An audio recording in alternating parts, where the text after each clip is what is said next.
it's time for a change. Exactly. But it's up to you. Yeah. Yeah. Dapat you should already start.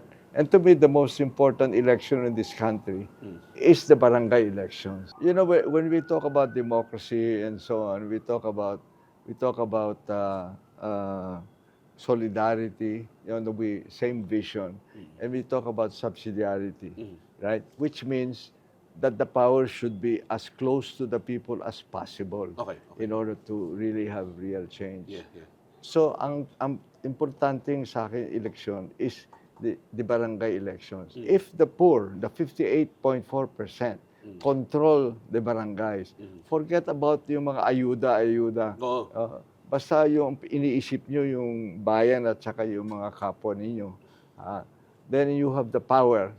Tama. In 3 more years, take over the municipalities. Yes. In another 3 years, take over the province. Another 3 years, take. Ngayon, kami, we are just intermediaries.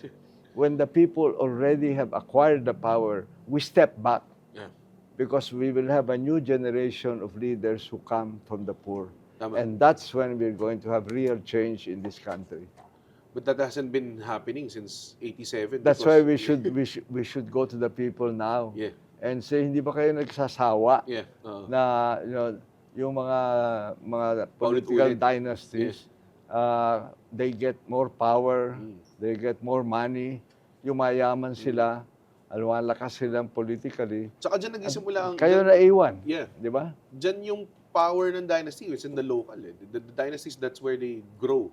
Di ba? Parang they literally have stake over different land. Parang ganun yung dating. Parang may mga hari Yeah. dito sa mga iba-ibang lugar na to. Parang Yes, ganun. yeah, that's true.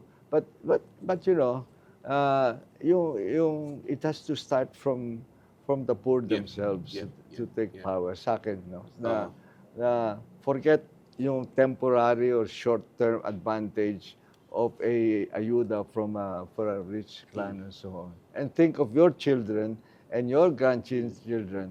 Ano ba ang bansa na Long-term, long-term sitwasyon ng Pilipinas? We need a new generation of leaders. Yes. And we start at the barangay.